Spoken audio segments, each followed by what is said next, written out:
programmed as part of our current exhibition at Artist Space, which hopefully you've had the chance to see. It's an exhibition of primarily paintings and drawings by Zelia Sanchez, who is an 87-year-old artist based in Puerto Rico, originally from Cuba. The exhibition also includes examples of work done by Zelia as a graphic designer for a journal titled Zona, which was published in Puerto Rico in the 1970s, and Zelia worked on in the early 1970s. And during our research towards the exhibition, this aspect of Zelia's practice took on what I'd say is an increasingly fundamental character in relation to the more formal concerns within her paintings and drawings. So we are kind of hugely indebted to the writing and research of our guest speaker tonight, Benino Trigo, for offering insight into this aspect of Zelia's work. His text, published in the journal Modern Language Notes in 2009, titled Zona Paga y Descarga, Minor Literature in a Penal Colony, has been one of the most significant pieces of writing on Zelia's work that we have encountered. And we're very pleased that he could join us during the run of the exhibition to present some of his ideas on the relation between Zona and Zelia's practice. So before I hand over to Benino, let me provide a slightly more formal introduction to his work. He's Professor of Latin American Literature at Vanderbilt University, and his research and writing focuses particularly on the intersection of the body and writing. His publications include Christela's Fictions, 2013, Remembering Maternal Bodies in 2006, Noir Anxiety in 2003, Foucault in Latin America in 2002, and Subject of Crisis in 2000. He is currently working on a book on post-colonialism and its construction of subjects whose writing and artistic production both resist, even as they repeat, the burden of colonial dynamics. So without further ado, I'll hand over to Benino.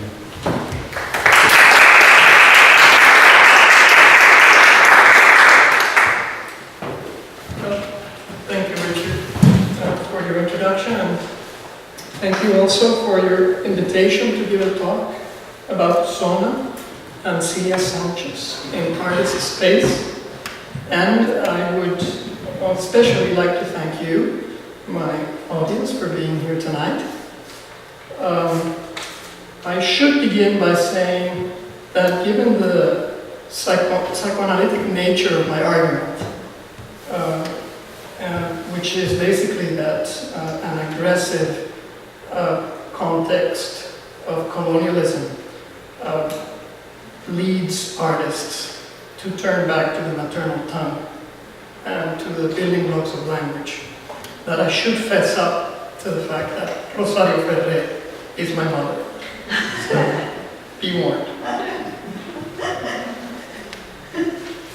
The authors of the few articles, conferences, and essays dedicated to the short-lived Zona Carga y Descarga seem to agree when they describe the journal as an important contribution to the history of Puerto Rican literature, and particularly to a moment of crisis and rupture in that history, when a young generation of writers violently broke with an earlier generation by challenging its moral and aesthetic values. To some degree, all of these critics describe Zona as an unusual and sudden moment of openness in the literary history of Puerto Rico, when new modes of reading and writing were tried, and out of which emerged what Juan Helpi has called the three fundamental texts of Puerto Rican narrative during the 70s: Papeles de Pandora by Rosario Ferrer, La Guaracha del Macho Camacho by Luis Rafael Sanchez, and La Novela Bingo by Manuel Ramos Otero. The charges and discharges, carga y descarga, of the journal's title were a symbolic reaction to and a re-signification of the shocks and radiation from the literally explosive Cold War fought in Puerto Rico during the late 60s and early 70s, which included systematic bombings of territories of Puerto Rico, Culebra and Vieques Islands, by the training forces of the US Navy in preparation for the bombing campaigns of Vietnam, bombings of US and Puerto Rican retail stores, hotels, and federal properties by nationalist terrorist groups in protest and opposition to the Vietnam War and to the political status of the island. Burnings by student protesters, probably infiltrated and agitated by undercover government agents of the ROTC buildings on the university grounds. Persecution and police brutality against university students, leading to deaths among the students and police. Burnings of the headquarters and newspaper of the opposition political party, and bombing of the cars of their leaders by right-wing, anti-Castro Cuban terrorist groups. And even the first accident in the history of nuclear power in Latin America. In such a context, writers do not break with or leave the culture that threatens them. To the contrary, they come closer to its origin. Zona's minor writing not only develops out of a violent, repressive, or penal context, but also from the influence and lessons of Celia Sanchez and Severo Sarduy. Both Sarduy and Sanchez are responsible for giving Zona's turn a distinctively corporeal and erotic dimension, a homotextuality, to borrow a term from art critic Rudy Blades. And both are also at least partially responsible for the journal's effort to signify, again, what appears minor to the surrounding culture of moral majorities, to the major writers from the boom, and to the critics that followed them. Rosario Ferrer suggests what was the meaning of Sanchez's contribution to the journal in a conference talk that she gave in a congress celebrated in her honor in 2005. She writes that, quote, among the first to be recruited, Celia Sanchez, a vanguard artist arrived to Puerto Rico 1 year earlier, was of the greatest importance. And it was Celia who taught us how to make the journal, because she had been involved in similar projects in Cuba, end quote. Sanchez's principle of design can perhaps be summarized as the notion of the page, as both a tactile and a visual art object and agent. As something more than a neutral and passive space that merely contained the more important writing and images. Instead, Zona, or Zona's page rather, was a signifying space in itself. It gave support to the intersecting and parallel planes of color, type, and image, and it stretched the possibilities of the materials. This principle was never abandoned, as is evident from its gradual stylization until the last number of the journal. Arguably, even the decision to take the journal from Puerto Rico to New York for its last 3 issues can be traced back to Sanchez's influence. Celia Sanchez participated in similar projects in New York, where she was involved in the production of Dolores Brida's journal, La Nueva Sangre. Indeed, she had strong links to that city, where she lived, studied, and worked for 9 years before the time of her arrival in Puerto Rico in 1971. She studied printmaking at the Pratt Institute of New York, learned art restoration techniques at the Herbert E. Feist Gallery, and exhibited her work in some venues in the city, including Galleria Segri, the Herbert E. Feist Gallery, and the Sarduy Gallery. In fact, the importance of the page in Zona and Sanchez's experience in New York could be related. In a prologue to the catalog of an individual exhibit from 1970, Sarduy gives an account of the development and progress of Sanchez's work. He identifies 3 stages. The third is marked by an emphatic turn to the canvas, which becomes both the object and the subject of Sanchez's work. A turn that Sarduy traces to the New York Minimalist School of Art, and particularly to Robert Morris, Sol LeWitt, and Dan Judd.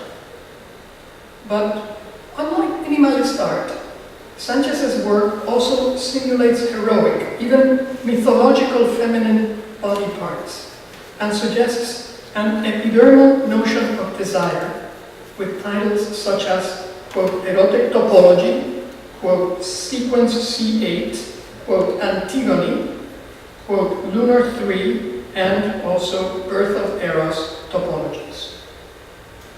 In his prologue, Sarduy describes this difference in relation to the latest trends in writing. Sarduy praises Sanchez's topologies for insisting on a tactile space, supported by desire, voluptuousness, and erotics. Sanchez's work from the 70s and early 80s materialized this erotic zone. The lines of force and the horizontal and vertical planes that intersect it and give it form, according to Sarduy. Sanchez's topologies series is defined by a minimal use of materials belonging to the visual arts and sculpture, canvas, acrylic paint, and wood. She stretches the materials out, up, down, forward, beyond the plane of an always frameless modular form. Her works are frameless, but they are supported from behind by a carefully carved, if invisible, complex wooden structure, similar to a rack that stretches the canvas to its limit. And you can see these are some of the racks behind the canvas. Many of her works reach heroic dimensions, some of them standing vertically 72 inches tall, stretching out to what is often a fine point from a flat surface. The surface is stretched and extended to simulate folding, caressing, and touching feminine sexual body parts, which in turn project into and enter another space, both laterally and frontally, sending out imaginary lines or rays or even tendrils that seem to go in all directions, reaching and touching the contiguous canvas and the viewer. The colors of the works are muted, subtle shades of white, gray, and silver, but also radiant, as if meant to reflect blindingly the bright light of the Caribbean sun.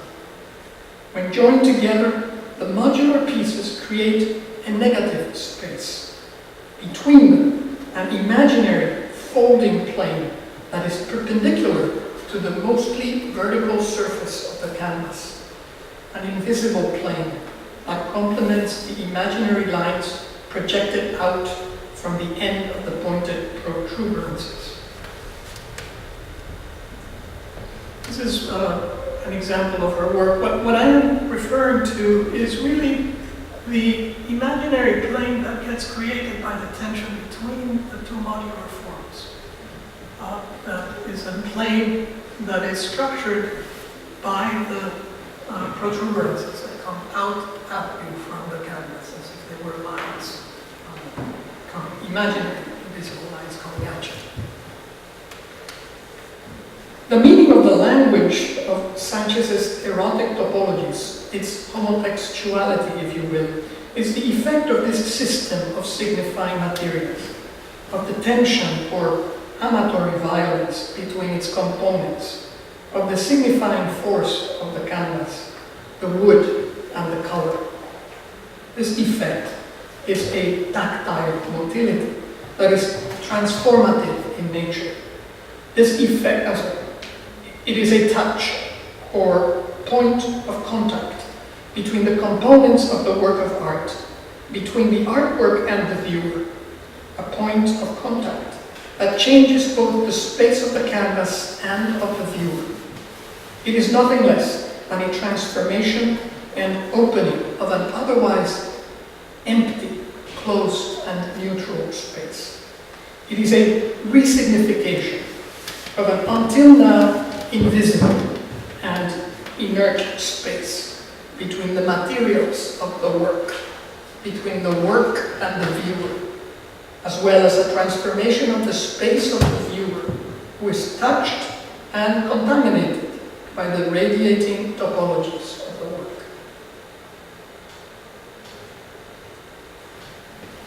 Birth of Eros topologies is a large, even monumental, stretched canvas on wood from 1971, 1 year before the publication of Sona 1. Its heroic dimensions, I don't know if you can see it, it's hard to see that it's got some protuberances here and some color, very vivid color, off to the right. Its heroic dimensions are 90 inches tall by 116.5 inches wide. Like many of Sanchez's works from this series, it is rectangular in shape, it has no frame, and contains two geometric details off-center to the right of the canvas. The title of the topology, Birth of Eros, suggests that the details might simulate parts of the maternal reproductive body. The title also gives a particular meaning to the stretch of the canvas that slopes gradually up from the sides of the rectangle to the top of the subtle protrusions. A canvas creates the illusion of a negative space behind the taut, skin-like surface, a tensile space that pushes the canvas out, a hidden and invisible support that gives the work a subtle topographic complexity, a gentle curve that is intensified by the slightly off-kilter location of the protruding details. The work also creates the illusion of warmth, a slow burning heat emanating from the canvas itself, the simulacrum of an irritation, a skin rash, a boil even, emanating from inside the pores of the canvas, an illusion created by the light that reflects off of its silver-white surface, and by the washed-out gold frames that shadow with a subtle color the space surrounding the two protuberances. Eros is here far from its classical depiction as an angelic figure with bow and arrow, if blind with a blindfold, and sometimes as a baby.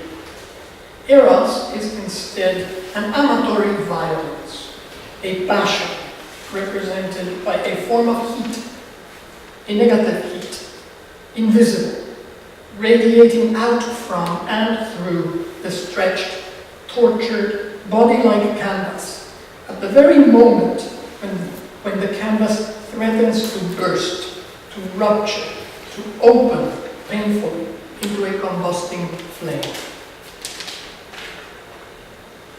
It is instructive to study the pages of Sona through the lens of Sanchez's canvases. Similar to the latter, the pages of Sona are a privileged space made evident by their size, weight, and color.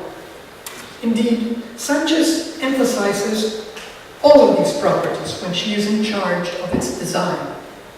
Perhaps under the influence of her large canvases, Sona grows from a slightly yellower, thinner, and lighter paper, 16.5 by 11 inches in Sona 1, to a whiter, thicker, heavier, and bigger paper, 17 by 12 inches in Sona 2. And its large dimensions remain the same until the end. A quick review of the pages of Sona also shows that it's cleverly and creatively manipulated to create the feeling in the reader of a topographical landscape, of a tattooed skin, and even of a living body. The editors achieved this effect with images and drawings of eyes, feet, pores, ears, and beating hearts, sometimes complemented with onomatopoeia, as in this particular slide. Boom, boom, boom, boom.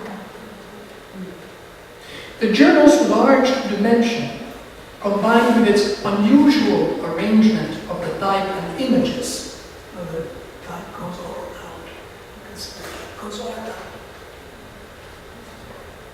also calls attention to the spine, the texture, the surface, and more importantly constitutes a primary motor for the movement of the page. The reader of Sona needs to fold and turn unwieldy pages around in an effort to read the journal. It moves to read. The covers of Sona 2 and Sona 6 appear to contain and emit a negative heat. This light can be compared to the illumination or negative heat, the slow-burning topologies that project out from Sanchez's canvases. Its function is to retrieve a lost, a closed, or invisible space between the page and the print of the journal. Arguably, these intermediary spaces, planes, zones, or topologies, give the journal its most significant depth and movement, and also its supporting and malleable structure. They are the zones of contact that give materiality and meaning to an otherwise invisible, marginal, and transparent layer of the journal. They are the effect of a process that is similar to the pentimento effect. The pentimento effect in painting, where an older image bleeds through the canvas and reappears, gradually inverting not only the spatial binaries, what is in front and what is in back, but also temporal ones, what was in the past, what is in the present, slowly changing and transforming and interrogating our basic assumptions about the stability of reality. From this angle, Sona's effect is also analogous to the fossil light from Alpha Centauri that I used to frame this talk. I'm referring to this, which is this is an editorial of Sona 1. And that Sardoui compares to the residue and to the remains of bodies, were human, animal, or stellar, in his 1974 book, Big Bang. Go back to Sardoui's study of the sadistic origins of writing and his concept of a tortured or racked form of writing, developing Written on a Body, a book of essays by Sardoui, are central to fathom the topology of Sona, both as a place and as a practice, which returns meaning to what is reduced to meaninglessness by the surrounding culture and its explosive languages. In an essay on Sanchez, Sardoui gives a compelling account of the phases of Sanchez's work up to 1970. For Sardoui, Sanchez's canvases embody the theoretical principles that he develops in his book of essays. Modular, stretched, and tactile, the canvases are arranged in sequences and they exemplify the recuperative, if also mixed, force and practice of language. They actualize in space and in the skin of the canvas the primary mover for Sartori, the ludic meaningfulness of language, as both a tense and a racked and a martyred. His word is supplicial, a martyred system of differential signs, and as a related erotic display of desire and voluptuousness. But such as compositions also suggest another dimension of the journal's amateur return to the building blocks of language, in what can perhaps be described as a heretical mode. A disturbing, macabre, but also irreverent, funny mode of joking that reminds the reader of the visual jokes of Mirna Baez's radioactive paintings from the same period. The signs of Sona display an erotic life that is both tortured, martyred, but also pleasurable in a unique, distinctive, and profoundly dark-humored and funny way. These combined erotic topologies of Sona also turn against Sartori and call attention to the exclusions of his own sometimes overly serious, strictly homoerotic, and meager contributions to the journal. In an interview with Sartori, published in Sona, they poke fun at the writer, who describes himself typing away in the nude with a typewriter that Sartori identifies with his sexual member. And suddenly, Sartori's cat jumps on his machine. "Well, my God," the interviewer exclaims, "I hope you had its nails cut." The playful manipulation of Sartori's image, the caustic and ironic onomatopoeic references to the blows of his sadomasochistic theory, and to the universal claims of his poetry, the Big Bang, and the ironic mock advertisements simultaneously making fun of his Orientalism and of his male-oriented writing, all point to a desacralizing side of Sona, the heretical dimension of Sona. This dimension of Sona makes light of the serious image of Sartori as turtle-necked and tweed jacket-wearing French-looking intellectual and critic in passive, arms crossed, looking out at the reader like a father awaiting judgment. Or awaiting injudgment. Sona and Celia had an effect that was similar to the fossil light from an exploded star that was measured, ordered, diagnosed without success by critics like the guardian of the epigraph. They energized, activated, animated, and represented a mode of erotic writing that screamed the loss of its own abject body to the Cold War. They transformed all of this debris into its own distinctive, symbolic, and meaningful explosions. They burned, stretched, and irradiated the material of art, the canvas, the page, and the type, to their limit. And it, in turn, supported an analogous mode of art. In so doing, Sona and Celia together recovered the signifying promise of language. Thank you very much.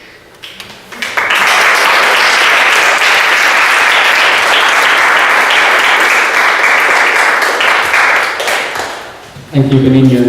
I think we have time for some questions. If anybody has any questions. I actually have one to start off with. We were talking earlier on a little bit, and you kind of suggested a certain political movement in the history of Zona, which I found very interesting, and also particularly in terms of Zilia's involvement. You mentioned that after Zilia kind of removed itself from the equation, as it were, because there's a definite kind of shift towards Zona being more kind of extrovertly political in terms of the context in Puerto Rico. Can you maybe talk about that shift a bit between what I'm guessing in terms of this notion of a minor literature as a kind of politics of the formal and the structural, and that movement towards a more kind of figurative politics, like a more kind of literal politics? Yes.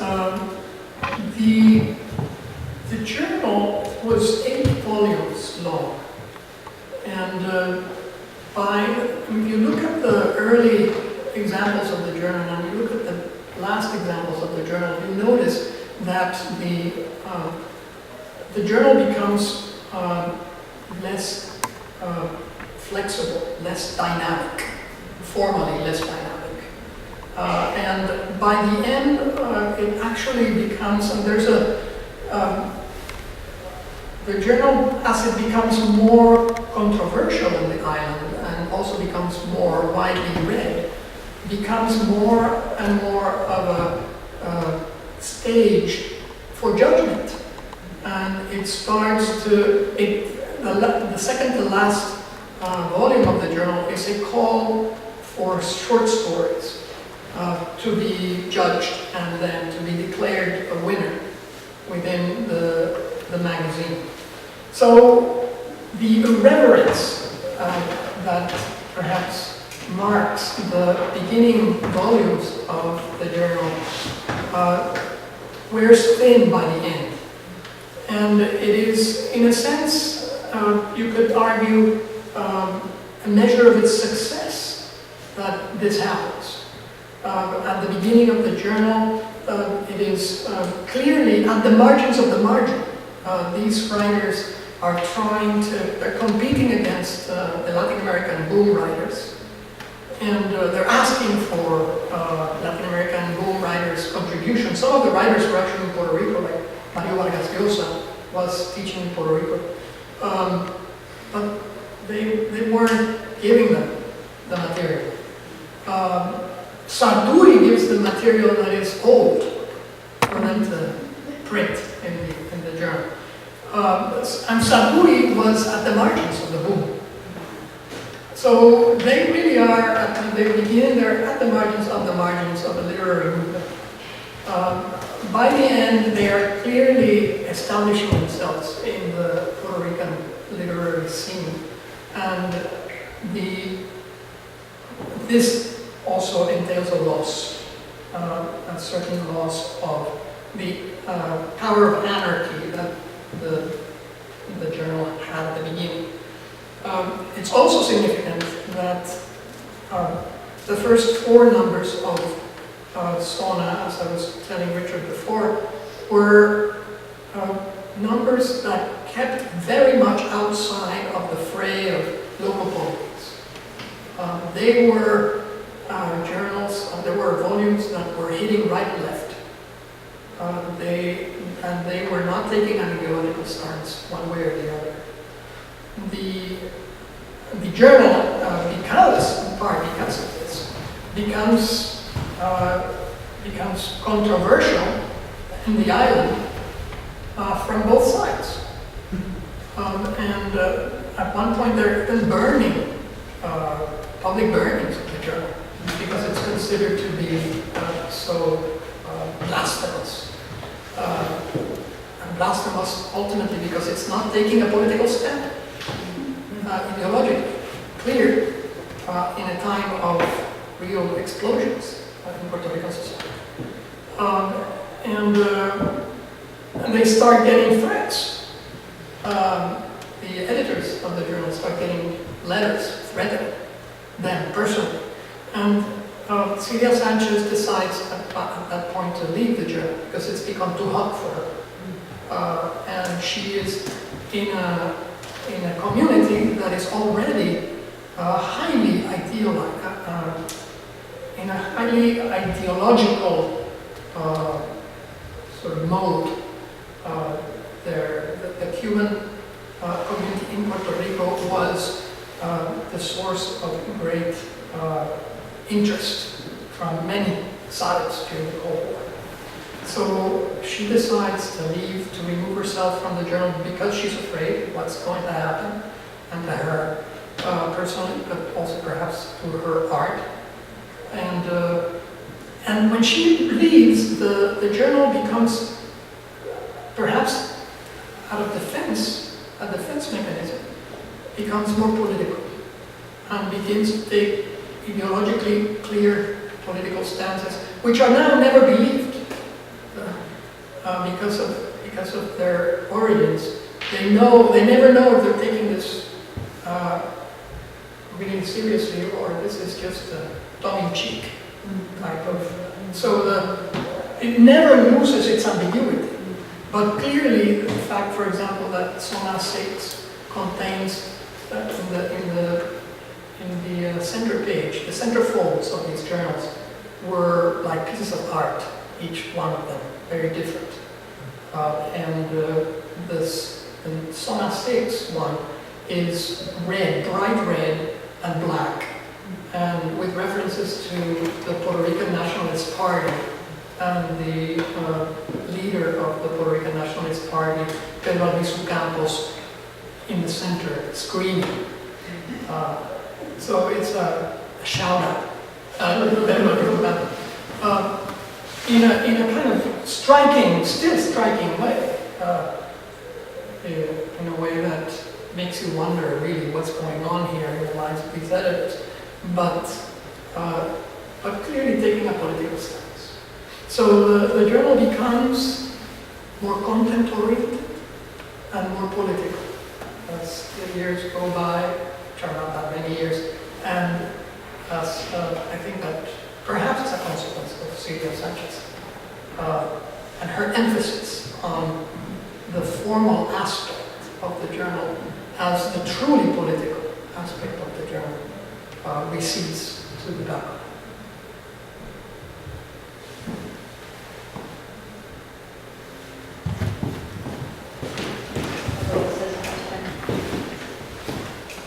I wonder if you could talk about the significance of the fact that the editors are women and that Celia and all the Rosario and Morgan and people making this magazine are women in relationship to what you just said, that the journal doesn't take an overtly political stand, that it takes this kind of blasphemous or heretical attitude toward every side, that it is on the margins of the boom, and if you could talk about whether you think it's significant that there are women making this at this time in the 70s.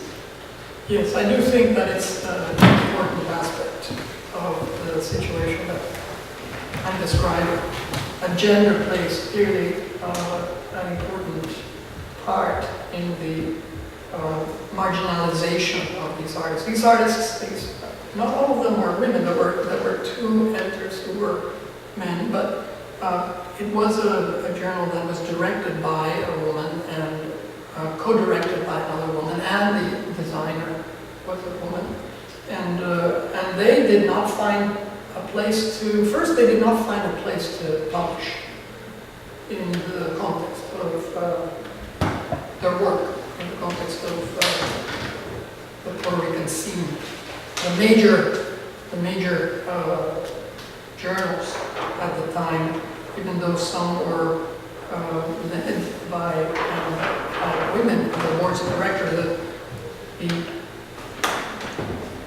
the feminine, if you will, the feminine position of these journals was extremely conservative. And so they were not allowed to publish the works that they were writing. And so they made this journal as a venue to try to get something out. Also, I think that not only is it the case that locally these women are finding it difficult to publish their work, but also the body as a place of reflection and perhaps of artistic practice is invisible at this time.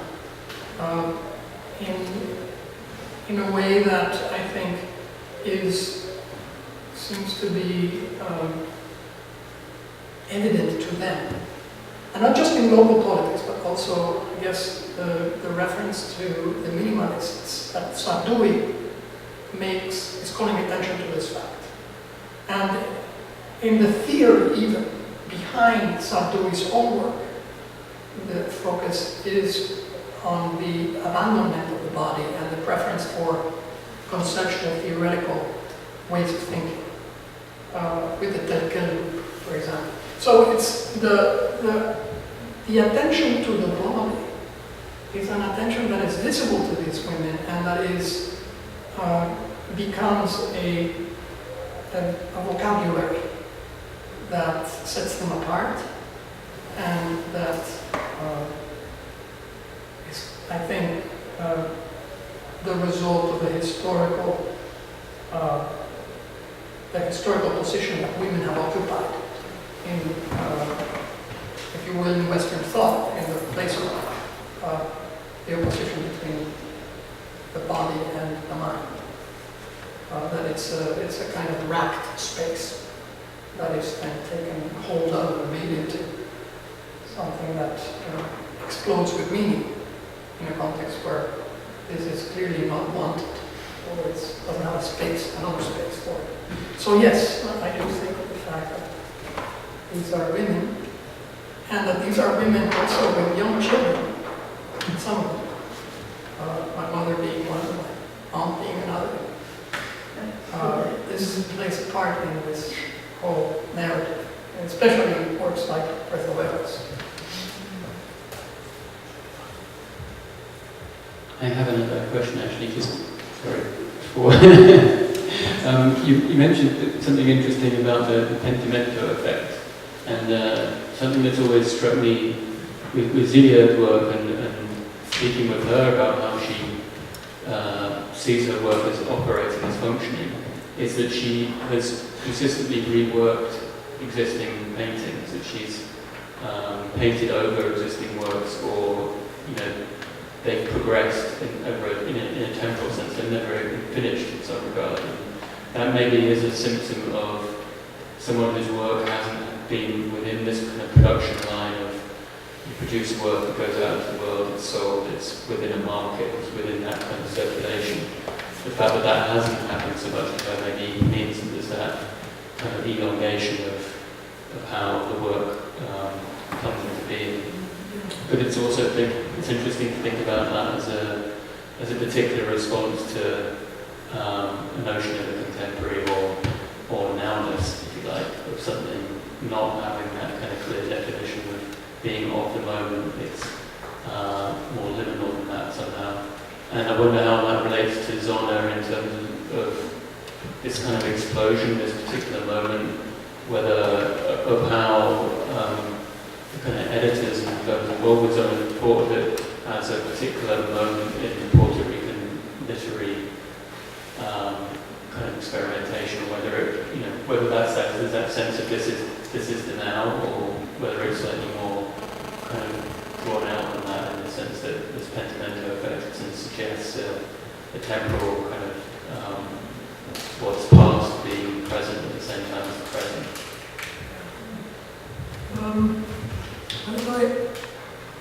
I understand your question. You seem to be wanting to call attention to maybe two ways of looking at the same thing. One, putting attention in the nowness, what you're calling a kind of presentism, the moment of the explosions of the Cold War, and then another way of looking at it, pointing perhaps to something that is not temporally fixed, but something that seems to escape the parameters of the moment.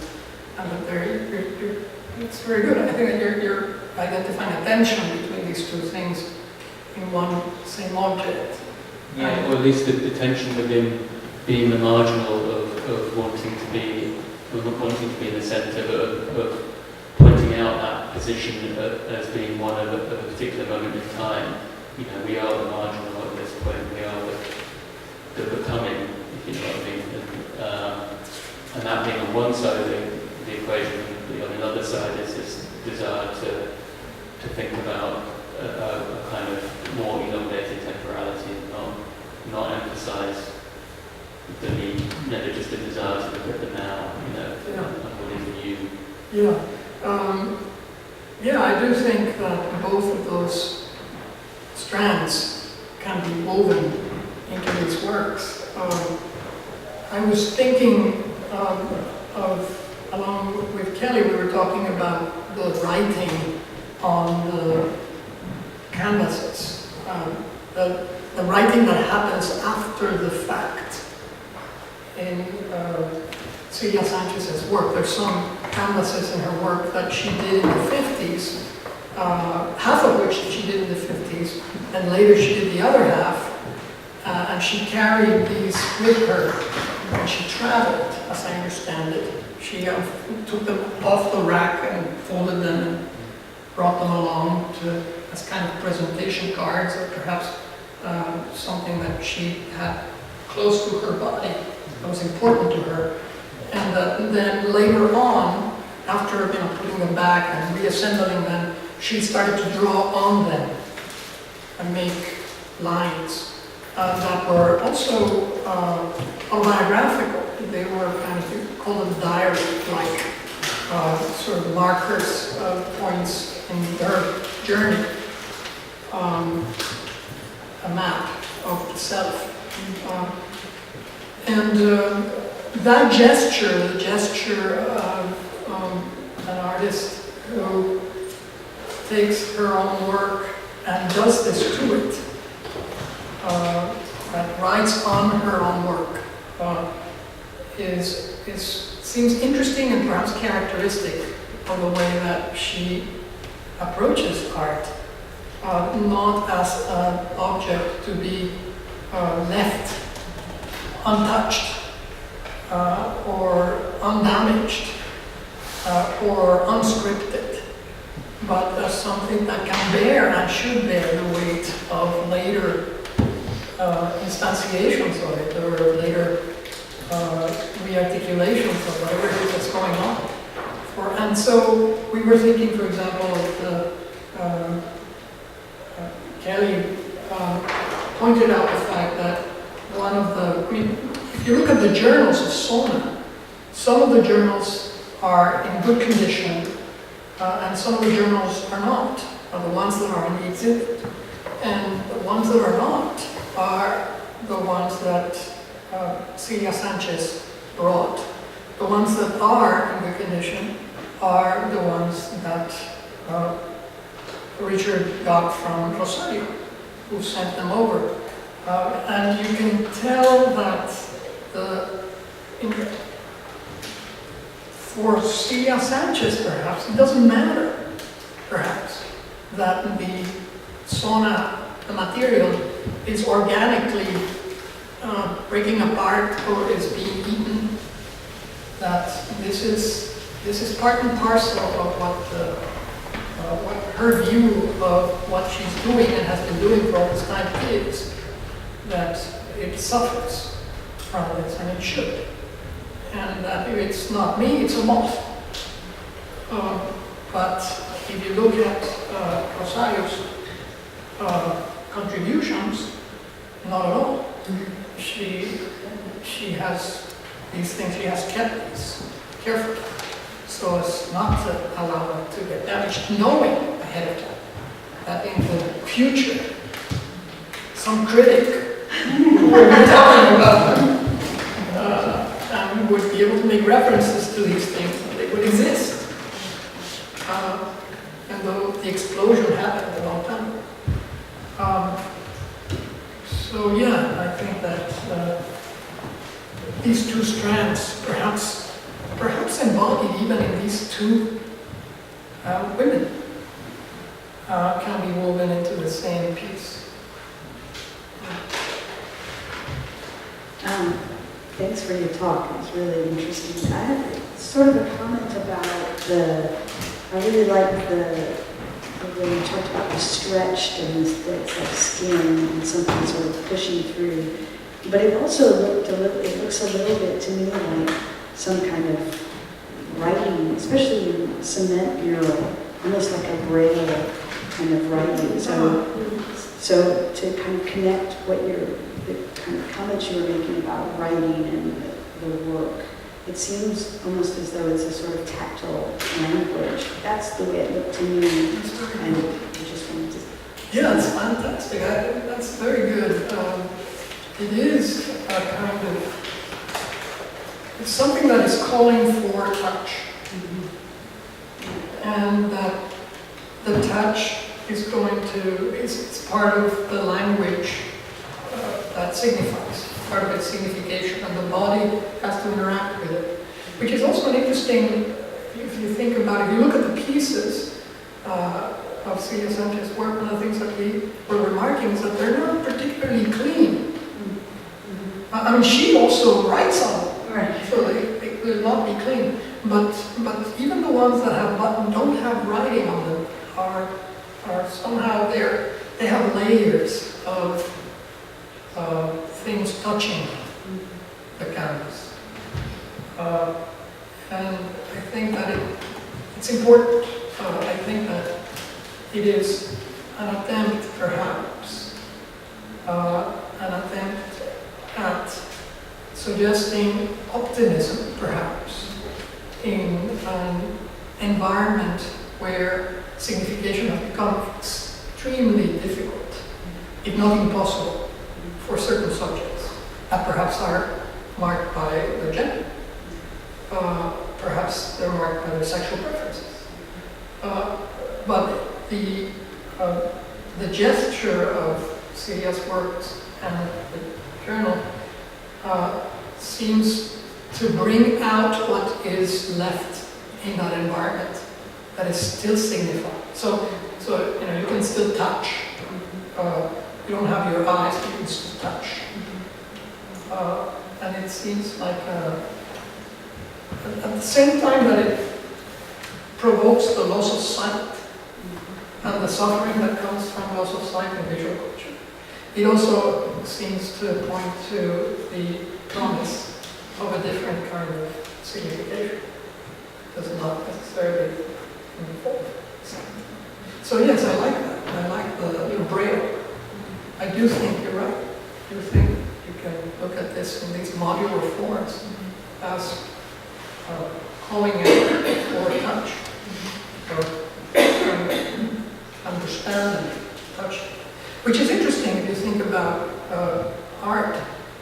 But today I think museums are falling over themselves trying to figure out how do we allow our visitors to touch our art, because they have been invested so long in the notion that you cannot touch and then this has of course generated a problem for museums.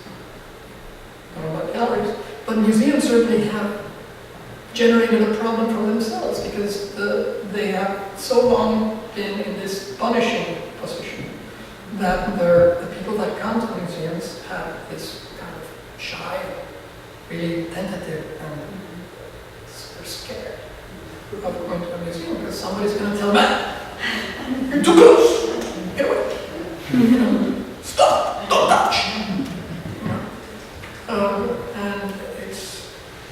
And they're trying to break away from that now, as seems to me in the talks I've had with people in this world, which are very few and far between, but still they seem to want to change the habits of the museum goer, and they want interaction. So now the virtual world has become the interaction. You interact with your iPad or your iPhone, you get to touch something. Or you have places where you actually do the art in the museum, and you put your hands into something to generate something else. And these are ways of getting people to think differently about the relationship to the museum, which they themselves are responsible for. One that entails more touch, one that entails more of a contact.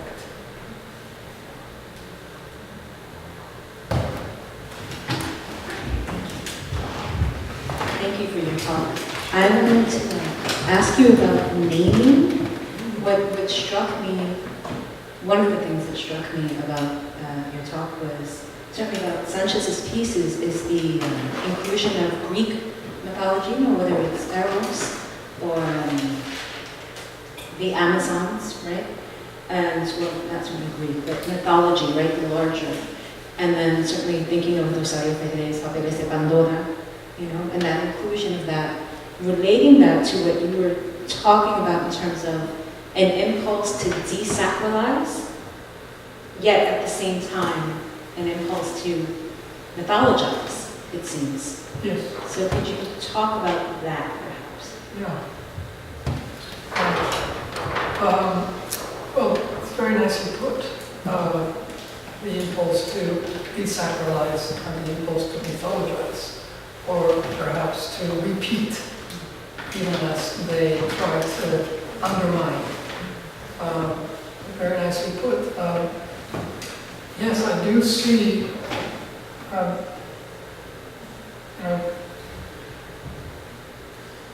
Rosario Ferrer's first book of poems, Fábulas de la Garza Desangrada, is precisely that.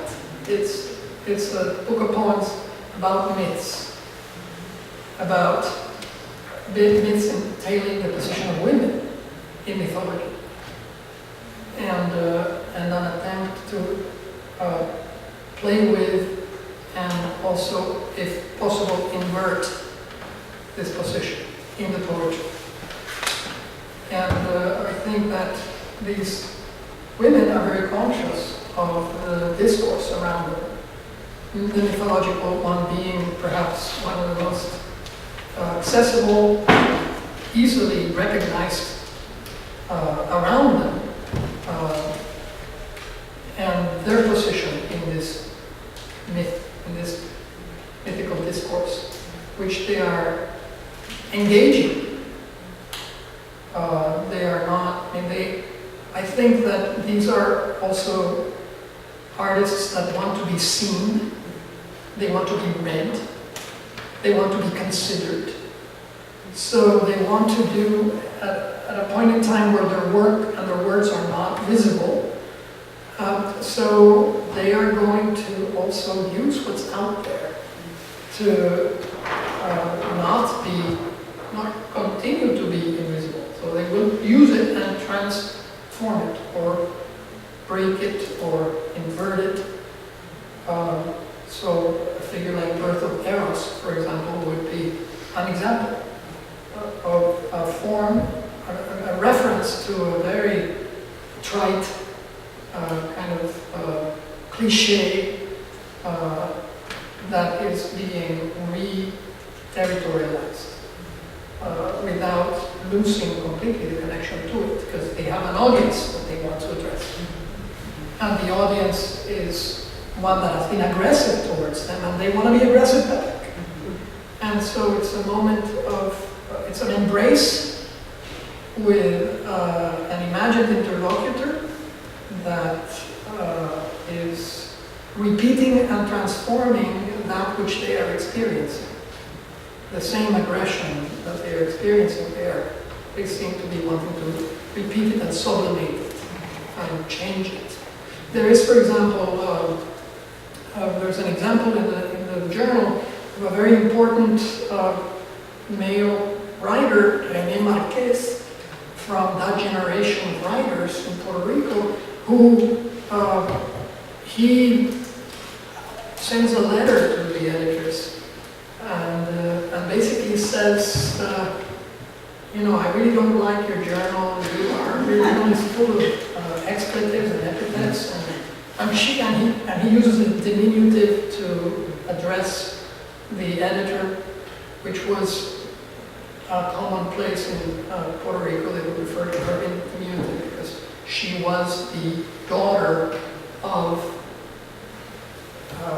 the now deceased governor of Puerto Rico. So the culture knew her as Rosarito, because she was the daughter of. And so he would call her Rosarito and send this really short and really dismissive letter to the journal. And so they published the letter and put it upside down and made all kinds of references to a coffin and then wrote very aggressively around it, but they gave the letter its place in a kind of tit for tat gesture. So yes, they myth and then demystifying seem to be going hand in hand.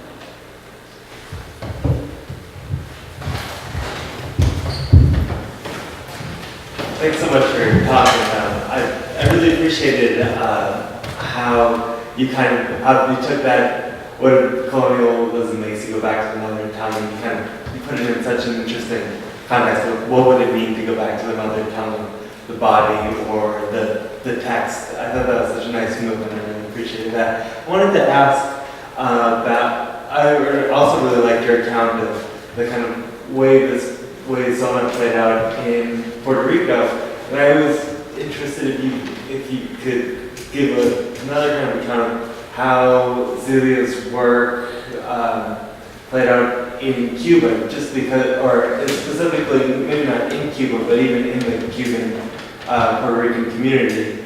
It's just simply because Cuba and Puerto Rico are such different colonial contexts, but I think that Celia's work would maybe show in some ways how they are the same.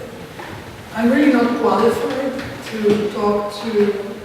I appreciate your question, and it's a very good question, but I'm not qualified to answer what her impact has been in the Cuban American community in Puerto Rico or here. I haven't really done research on that, so I don't know. I think I take your meaning though to be that there may be. It's all well and fine to do this kind of work that I'm doing, where I am comparing, making some gesture that brings together the work of Celia Sanchez and the editors from Zona Carga y Descarga. But ultimately, aren't there differences that are going to also be, should be made reference to, that have to do with the very different journeys through the colonial history of these two islands. And I take your meaning seriously. I think it's a fine question. I want to think about more. It's certainly something that I cannot speak to right now in a very coherent way, other than something I was thinking about before, which is that it's more literally speaking, I think that Celia Sanchez's decision to leave the journal, for example, I think shows a certain level of vulnerability and a political, perhaps political savvy from her part. That doesn't seem to be this case with the other editors who are not from Cuba and are publishing in this environment that is still for them safe. Not for Celia Sanchez. And I think that speaks somewhat to what you're referring to. Or, for example, if you talk about color and the role of color, many ways to interpret the absence of color or the muted colors in Celia Sanchez's work, and the pop art colors of Zona Carga y Descarga, or the work of, I showed, of another Puerto Rican artist, Mirna Valles. What does that mean? What is the meaning of this stark contrast? What is the meaning of the muted quality of Celia Sanchez's work and the meaning of the in-your-face attitude of Mirna Valles or the Zona editors? And is it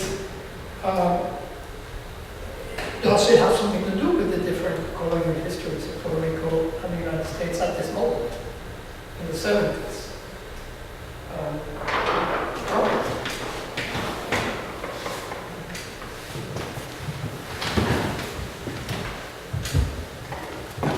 I might add a little bit to that, just in terms of our experience of working with Lydia towards the exhibition, and trying to develop a kind of clearer sense of her biography and her movement between Cuba and New York and Puerto Rico. She would never say this so directly, but the implication is that there was some kind of level of antagonism towards her as being pro-Castro from the kind of Cuban exile community, both in the States and in Puerto Rico, and that has slightly marked her visibility as an artist. And I can imagine that would be, within her decision to leave the editorial or being involved with Zona, that might be part of that situation as well. But this is something that she doesn't speak openly about herself. She's quite resistant to talking about it, which is interesting in itself in relation to how she might deal with her own politics. Maybe if there isn't any more further questions, we'll draw it to a close. Thank you very much, Benigno.